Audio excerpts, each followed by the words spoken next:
Face here, and today we're going to be taking a look at this Hiperfire Elite single stage trigger that I bought for my AR-10 here. So this right here is a Palmetto State Armory PSA-10 3rd generation, chambered in 308. So as you can see, the weapon's cleared right here. And this is your basic budget AR-10. It's got a 20-inch barrel with a 1 in 10 twist. It's got this cool little M-LOK free-floating barrel, and I'm also running a Vortex Crossfire scope. It has a variable zoom of 6 to 24 times, and overall it's a basic AR-10 platform. Why I wanted to go ahead and put this this trigger in is because this guy right here has a pretty heavy trigger pull, probably about somewhere between 5 to 7 pounds, and it's not too bad. That's probably your kind of normal mil-spec trigger.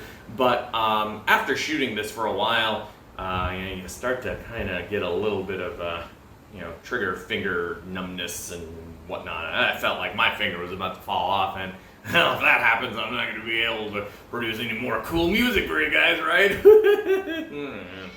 Anyways, the MSRP for this usually goes around $200, but I went on BigDaddyUnlimited.com, and for a monthly fee, you can actually get this stuff for super cheap. I got this for $148, so I saved more than 50 bucks on this trigger. First things first, we gotta go ahead and take the old stock trigger out. Okay, so right off the bat, I already like this this trigger because of the fact that I can just go ahead and open this case up without having to cut open through the plastic and all that stuff. Everyone knows what a gigantic pain in the ass that is. So we got to make sure to take care not to lose all the little parts and pieces that come in these things. So in the risk of having all this stuff fly all over the place, I'm going to go ahead and just dump everything out in my little magnetic holder here. Let's make sure we have all our parts here. So first of all, we got our actual trigger assembly right there. We'll go ahead and put that here. Move you aside. We got the hammer right there and the hammer spring. This is what the hammer and the hammer spring should look like. So we got that part out of the way, and that was kind of a pain in the butt. Okay, so we've separated out the upper and the lower receivers here. So the next step is basically to just kind of take out the old stock trigger. So I got my little brass hammer and my punch. Being kind of a pain, aren't you? There we go. Okay, so there's our old trigger pin. Go ahead and take out our trigger housing pin too. Okay. Well, as you can see, some of that stuff popped out, which is not the most ideal, but I was able to recover it. Stock disconnector with disconnector spring. See, these parts are super freaking tiny. Stock hammer, and there she is, our stock trigger.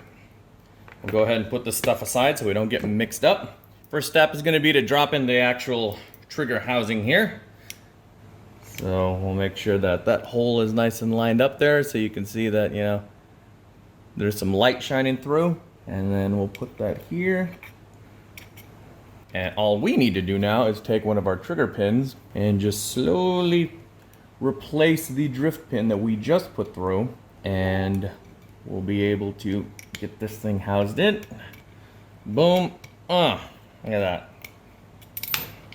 Beautiful. So the next part that goes in is the hammer with the hammer spring. Now this part's a little bit tricky because this is the face that actually hits the firing pin, and what we need to do is we need to orientate it so that way the spring is under tension like that when it goes in. So this may take a little bit of finger joint grease, elbow grease, whatever. All right, let's see if we can do this.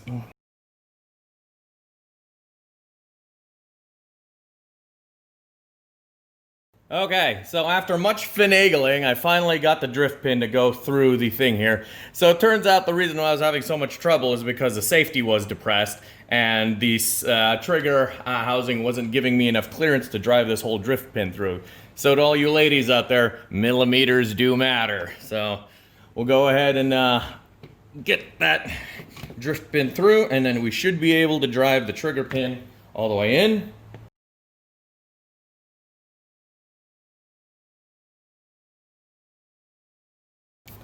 All right, holy frickin' nutballs, we did it. Drove the hammer in. Okay, so next step, yoke housing. So how this works, we need to put the appropriate size springs so that way we get the right amount of tension that we want. So we got 4 of these, and I believe each of these corresponds to however much trigger pull we want on our rifle here. As you can see here, we got 2 sets of springs. Can that focus? Focus, there you go. Yeah, 2 sets of springs there, 1 green and 1 red. Of course, super convenient for me since I'm freaking colorblind, thanks Mom. So the green springs provide a pull weight of 2.5 pounds, while the red springs are a little bit heavier, I believe 3.5 to 4. So we'll go ahead and install these guys next. So this is the part where we really don't want to be losing any springs. So put in the toggle yoke right here over the little recess there. We'll put on our springs right here. I'm going to reposition this that way I can actually get some leverage.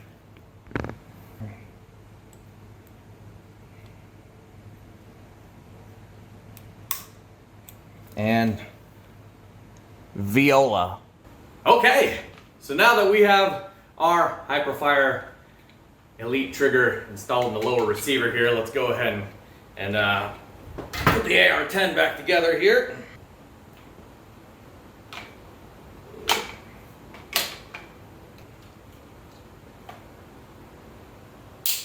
Beautiful. Upper receiver and lower receiver is all nice, good to go. Let's go ahead. We made sure that weapon's clear. We'll go ahead and dry fire and see how that trigger feels. And, ooh, I barely touched it and it goes off. Again, we'll do another functions check. We should hear it reset. Okay. And then, should be able to pull the trigger again and it should engage. Ooh, it's like butter. Alrighty, next step. Take this guy out to the range. So, here we are at the range. We're over at Tall Grass Shooting Sports, just outside of Manhattan. And I got a target set up over at 100 meters. It's raining a little bit today. So, that's never stopped anyone before. I mean, you know, the guys at D-Day didn't get stopped by rain, so why should we? Anyways, so I got a target with 4 squares set up out there, so naturally I got 4 boxes of ammo today, so we're gonna see how well this thing really does shoot. I got the GoPro set up there as well, so we can kind of see what our progress looks like. So the first box of ammunition I have here is Rifle Line ammunition. It is 165 grain 308 in not hollow point but lead tipped, so we'll see how well this works. So with this one I'll be aiming for the top left corner. I had an outlier a while ago while I was sighting this in, so I went ahead and put a green dot on that. So hopefully we'll see how well this shoots.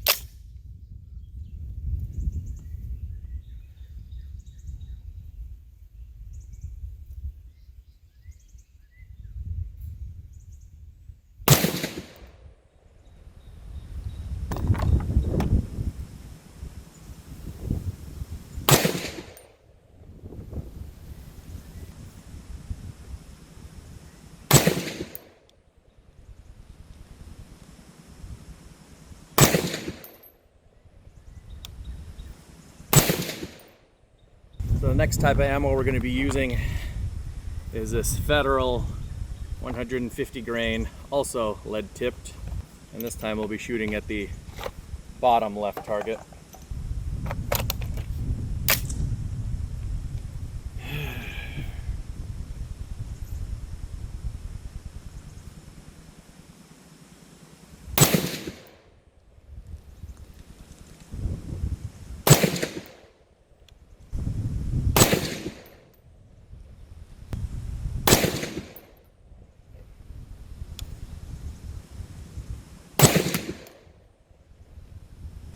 Next up, we got the more expensive stuff here.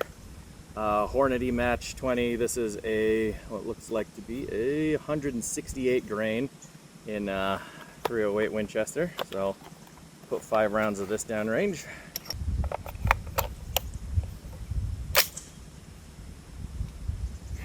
And this will be at the top right target.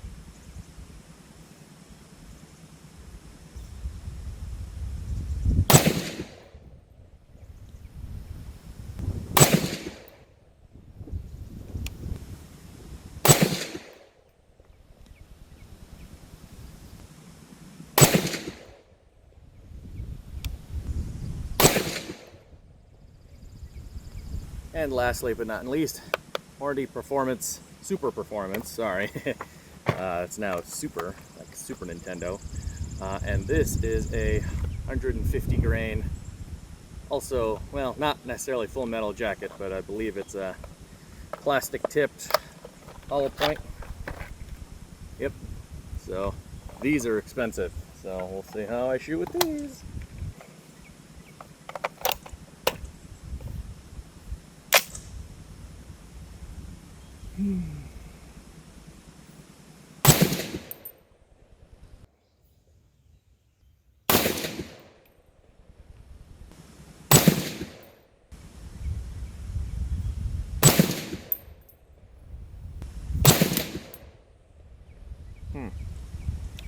I'm gonna go ahead and shoot another 5 rounds of this stuff. I'm gonna go for the middle target. I think I was a little off on that one.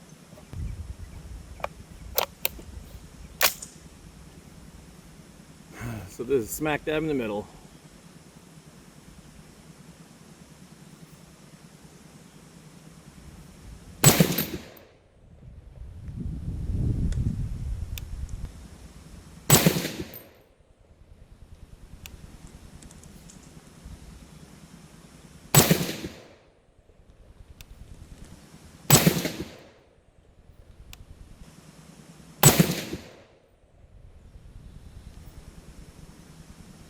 A little bit better. All right, let's go see how we did. Okay, so here's our damage assessment. So over here is the rifle line ammunition that I was using. That's definitely the cheapest out of the bunch.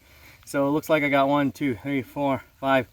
One of these might be an outlier. 1, 2, 3, 4, 5. I only shot 5. So I mean, that's a pretty crap group right there. About 4 inches. Blech. Then we got to the Federal over here. It looks like I drove 2 rounds in here, so this looks like it's about maybe a 2-inch grouping, so not too bad there. Right here was the Hornady Match, and I think I got all 5 in here, so that's about a 1-inch group, and I think this is just kind of where I'm starting to get good at it. And then the last one, the Super Performance down here, it's about 1 by 2-inch group, so not too bad. And then I decided, because, you know, I just felt like I was shooting really poorly here, I went down to the middle here and I got about a 1 to 2-inch group there. So not too bad. All right. Now that we got the targets out of the way, let's have a little fun. I say, let's smoke some pot. And I'm not talking about like the way hippies do it. I'm talking about tactical pots. Yeah, let's smoke these guys. So these aren't just regular old flower pots. As you can see, I got exploding targets inside of them, so this should be a lot of fun. We'll draw a big scary face on there. There we go. They're coming for you.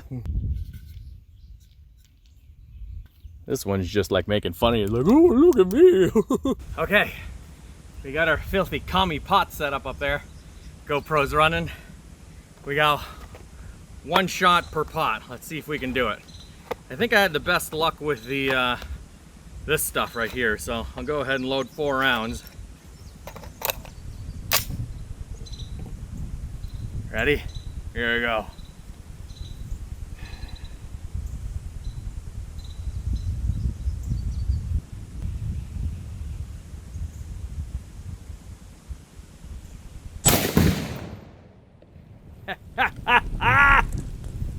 That's the one. Where's the other one? There you are, you googly-eyed fuck. Oh, I hit him, but it didn't go off. Lame. I think I see the tannerite box. Let's try to see if I can make it explode. No. I think the tannerite spilled out. That makes me sad. We got one of them though. Well, we got two of them, but only one of them made a cool boom. We'll go check out the damage. All right, so we're running down range. We'll go do a quick damage assessment, see if we actually hit that second one. Where that other one used to be. Yeah, Merkel. Yeah, we got him, but it looks like we spilled all the tannerite. That makes me sad. Well, we got one boom. Maybe we can pile all this stuff up and see if we can make this last thing explode. Yeah, so it looks like it managed to skim the top part. So the thing got knocked over and all the tannerite spilled all over the place, so it didn't make a big boom. I managed to get about half of the thing filled up, so maybe we can make another boom with this. We'll see.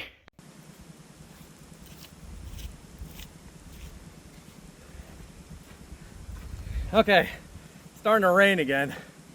Let's see if I can actually hit the thing. I don't know if it'll actually explode. I don't know if there's enough reactive powder inside of it, but we'll find out.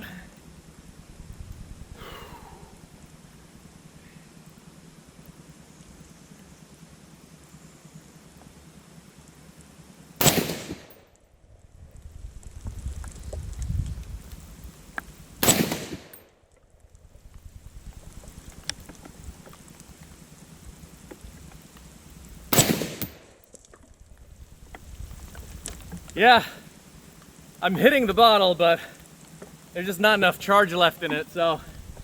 And it's starting to rain and I'm kind of running out of tannerite, but that was a lot of fun. So this thing shoots good enough. I'm okay with that. I'm no expert marksman, but as I said, for an $800 rifle to be shooting about 2-inch groups at 100 yards, I'm happy with it. All right, guys, stay metal. Ah!